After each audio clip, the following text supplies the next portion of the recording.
Okay, what if I told you there's a theory of human motivation out there that could completely challenge everything you think you know about why you do what you do? We're about to explore a brand new map for the mind, one developed by Dr. Michael Lukens, and it suggests that the whole idea of free will, well, it might just be a story we tell ourselves. So let me just ask you, straight up, why are you watching this right now? Why did you pick the breakfast you did this morning? We all think we know the answers, right? We think we're in the driver's seat, consciously making these choices. But what if the real force behind our actions is something we don't even see, let alone understand? You know, for centuries, the map of the mind we've been using has been incredibly simple. It's called the tripartite model, and it was heavily influenced by the philosopher Descartes. The idea is basically this. First, we think. Our logical, rational mind weighs the options. Then, a feeling pops up based on that thought. And finally, we act. Think, feel, act. Simple, clean, and it puts our rational mind right at the top. And the fallout from this model is huge. It puts our rational self in the corner office, the CEO, the commander-in-chief, the one exercising this thing we call free will. This whole idea rests on the assumption that our thinking can be a totally neutral, unbiased starting point for everything we do. But what if that's just a massive misunderstanding of how we're actually wired? All right, so let's just tear up that old map.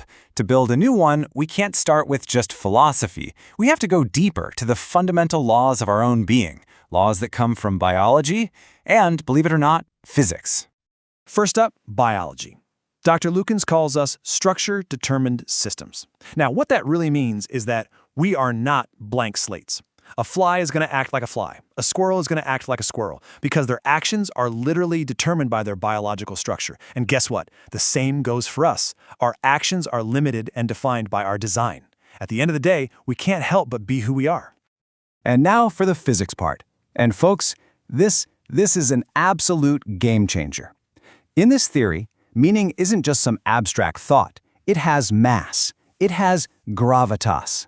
Just like a massive planet warps the fabric of space, the importance of things in our life, a person we love, a scary threat, a lifelong goal, it warps our meaningful space, creating very real forces that literally pull us into action. We don't just decide to act, we are moved. This image perfectly shows why that old model just doesn't work. It's called the no point of view chair. The only person who could ever sit in it is someone with zero bias, no point of view at all. But here's the catch. The very moment they decide to sit, they've created a point of view, right? And boom, they're disqualified. The idea of a purely rational, neutral mind that just thinks before it acts, it's a total myth. There is no view from nowhere. So, if meaning creates this whole landscape of gravitational forces, what's the actual engine that drives us through it? Well, that brings us to the psychological part of this theory, the engine itself. That engine is a process called emotioning. And I really want you to hear this. Emotioning is not the same as the feelings we have, like being sad or happy. Emotioning is more like a continuous, underlying electrical current that runs from the moment we're born to the moment we die, generating all the energy for everything we choose to do. So how does it actually work? It's like a three-step dance. First, something in the world gets marked as meaningful, an opportunity, a threat, a desire. Second, that meaning instantly creates a goal. Move towards it, get away from it, or push against it. And only then, in step 3, do feelings show up. You see? They aren't the cause of the action. They are signals about an action that's already in motion. And that leads us to this really powerful quote from Dr. Lukens himself. Feelings give signal guidance designed to support goal pursuit. I mean, this just reframes everything, doesn't it? Feelings aren't some messy, irrational noise we have to suppress with our logical thoughts. They are data. They're critical feedback from the system. The best way to think about it is like this. Your feelings are a biological GPS. Anxiety isn't just a bad feeling. It's a signal from your GPS telling you you're wandering off course from a goal, maybe the goal of being safe. Joy isn't just a nice sensation. It's the GPS saying, you're on the right track, keep going. They're literally location data, telling you exactly where you stand in your own meaningful world. Okay, so we've got the biological system, we've got the physical forces of meaning, and we've got the psychological engine of emotioning. So where do we fit in? You know, our conscious thinking selves?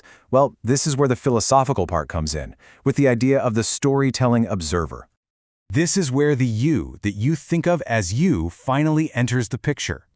The part of your mind that thinks in words, that reflects on your day, that's what this theory calls the observer. It comes into being through language, and its job isn't to steer the ship. Its job is to stand on the deck, watch where the ship is already going, and then create a story, a narrative, to explain the journey. It's a commentator, not the captain. And here's the kicker.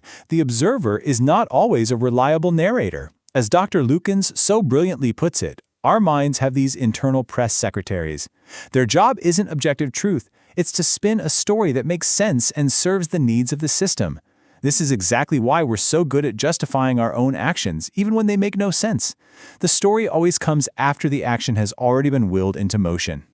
The difference here is just stark. The system is the whole shebang, the entire living organism. It's the master, willing every action based on the forces of emotioning. The observer, on the other hand, is just the language-based storyteller. It doesn't will anything on its own, it's the servant. For hundreds of years, we have had this hierarchy completely upside down. Okay, deep breath.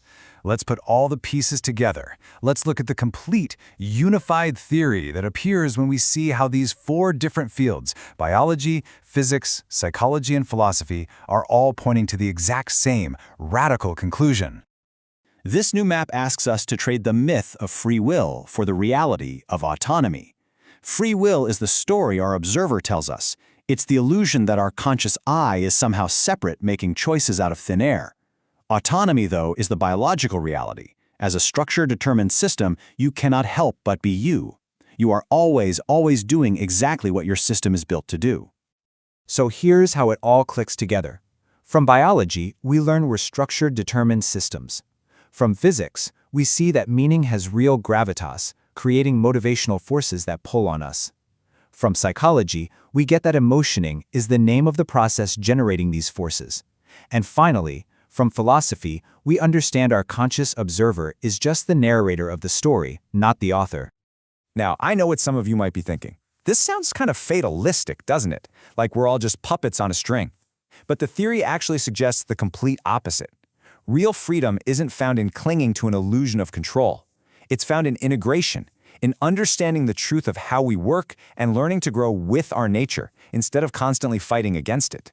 And so we end here. This whole theory just dismantles the idea that there's a little CEO in our head pulling all the levers. Instead, it paints this incredible picture of you as a complete autonomous system, moved by the very physics of meaning. Which leaves us with one last profound question to chew on. If you are not the author of your will, but the living universe through which it flows, then who really are you?